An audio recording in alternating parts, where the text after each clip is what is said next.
কেকার সাতকাহনে সকলকে স্বাগতম। আশা করি তোমরা সবাই খুব ভালো আছো, আমরাও ভালো আছি। ঘরে বানিয়েছিলাম চিংড়ি পোলাও। গরম গরম এই চিংড়ি পোলাও খেতে হয় ভীষণ ভীষণ টেস্টি। খুব সহজেই ঘরের বেসিক উপকরণ দিয়েই এই চিংড়ি পোলাও কিন্তু ঘরে আমরা বানিয়ে নিতে পারি। তাহলে আসো দেখে নিই কীভাবে করলাম, সঙ্গে থাকো।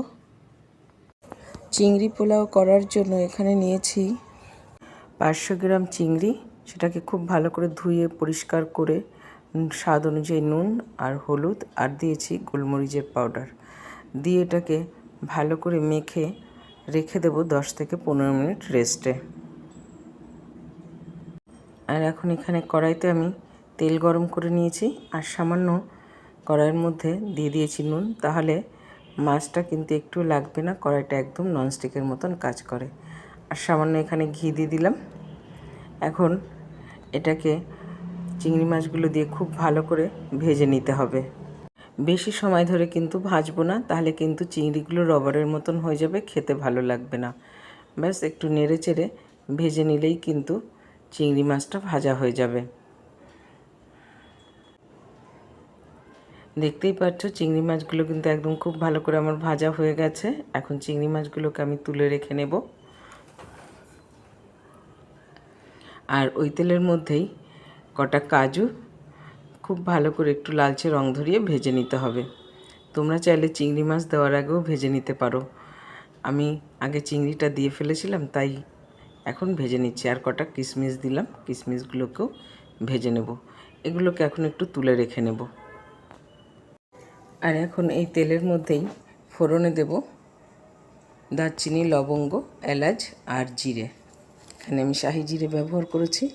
ফোড়ন থেকে সুন্দর গন্ধ আসা পর্যন্ত একটু ওয়েট করে তার মধ্যে এখানে দিয়ে দেবো পেঁয়াজ। পেঁয়াজটাকে এখন খুব ভালো করে ভেজে নিতে হবে, মানে একদম বেরেস্তা আকার করে নিতে হবে পেঁয়াজটাকে। পেঁয়াজ একদম আমি লালচে রং ধরে ভেজে নিয়েছি। এখন এর মধ্যে দিয়ে দেবো একদম ফ্রেশ রসুন কুচানো আর দিয়ে দেবো আদা কুচানো। এখানে ফ্রেশটাই ব্যবহার করো, তাহলে কিন্তু টেস্টটা অনেক গুণ ভালো আসে।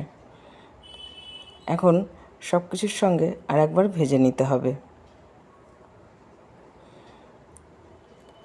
আর এই সময় একটা আমি মশলা তৈরি করে নিয়েছি 2টো টমেটো আর নিয়েছি বেশ কটা কাঁচা লঙ্কা। সেই পেস্টটাই এখানে এখন ব্যবহার করে নেব। সব কিছুর সঙ্গে মিশিয়ে আর একবার ভালো করে কষিয়ে নিতে হবে।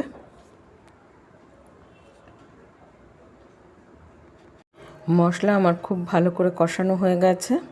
আর এখন এখানে কিছু গুঁড়ো মশলা ব্যবহার করছি, যেমন ধনে গুঁড়ো, জিরে গুঁড়ো, হলুদ গুঁড়ো আর দিয়েছি শাহি গরম মশলা। এখন এটা দিয়েও খুব ভালো করে আরেকবার কষিয়ে নিতে হবে। সব মশলা কিন্তু খুব ভালো করে আমার কষানো হয়ে গেছে। এখানে আমি গোবিন্দভোগ চাল ব্যবহার করছি। চালটাকে খুব ভালো করে আমি ধুয়ে পরিষ্কার করে নিয়ে এর মধ্যে ব্যবহার করব।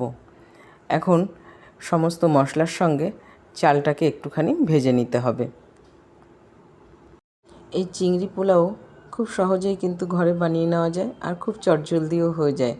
আর কম খরচে ঘরে থাকা উপকরণ দিয়েই কিন্তু আমরা এটাকে বানিয়ে নিতে পারি।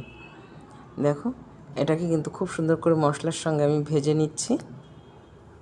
গোবিন্দভোগ চালকে কিন্তু মশলার সঙ্গে আমি খুব ভালো করে ভেজে নিয়েছি। ভাজা খুব সুন্দরভাবে আমার হয়ে গেছে। এখন এখানে আমি ব্যবহার করব গরম জল।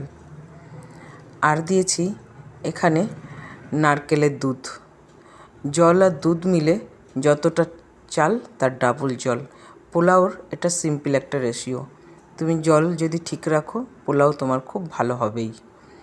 আর দিয়েছি এখানে স্বাদ অনুযায়ী নুন দিয়ে সব কিছুর সঙ্গে মিশিয়ে হাই ফ্লেমে কিছুক্ষণের জন্য রান্না করে নিতে হবে। গ্যাস কিন্তু এই সময় পুরো হাই রাখতে হবে, তাহলে কিন্তু পোলাও খুব ভালো হবে।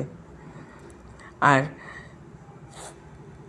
কাজু আর কিশমিশটা ভেজে রেখেছিলাম, সেটা এখানে ব্যবহার করলাম। সব কিছুর সঙ্গে একবার মিশিয়ে নিতে হবে। রান্না করার সময় খেয়াল রাখবো, যখনই চাল জলের সমান সমান হয়ে যাবে, তখন এই সময় স্বাদকে ব্যালেন্স করার জন্য চিনি ব্যবহার করব। সব কিছু মিশিয়ে দেব, আর এই টাইমে গ্যাসটা কিন্তু একদম লো করে দিতে হবে। তারপরে এখানে ব্যবহার করব ভেজে রাখা চিংড়ি মাছগুলোকে। চিংড়ি মাছ দেওয়ার পরে কভার করে কিছুক্ষণ রান্না করে নিতে হবে। 5 মিনিট ঢাকা দিয়ে রান্না করে এখন এটাকে ঢাকনাটা তুলে নিচ্ছি। কটা কাঁচা লঙ্কা এখানে আমি ব্যবহার করেছি। তোমরা তোমাদের স্বাদ অনুযায়ী কিন্তু এখানে কাঁচা লঙ্কা ব্যবহার করতে পারো। সব কিছু এখন ভালো করে মিশিয়ে নিতে হবে। ব্যাস এইভাবেই ঢাকা দিয়ে দিয়ে 2-3 বার রান্না করে নিতে হবে। তাহলে কিন্তু পোলাও একদম ঝুরঝুরে হবে। খুব সহজেই এটা বানিয়ে নেওয়া যায় ঘরে, আর খেতেও কিন্তু বেশ সুন্দর হয়। এইভাবেই আমি বেশ কবার ঢাকা দিয়ে দিয়ে রান্না করে নিয়েছিলাম।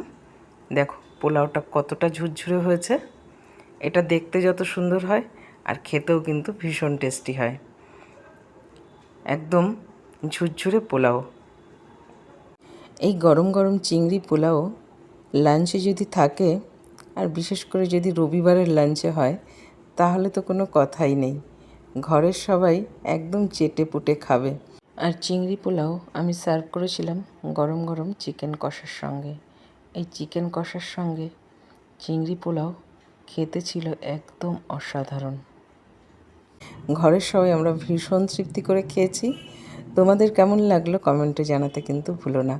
ভালো লেগে থাকলে চ্যানেলটা ফলো করে পাশে থেকো, আর ইউটিউব থেকে দেখে থাকলে বন্ধুরা প্লিজ সাবস্ক্রাইব করে দিও। তাহলে আজ এখানেই শেষ করছি। সবাই ভালো থাকবে, সুস্থ থাকবে। দেখা হবে পরের আরেকটি ব্লগে।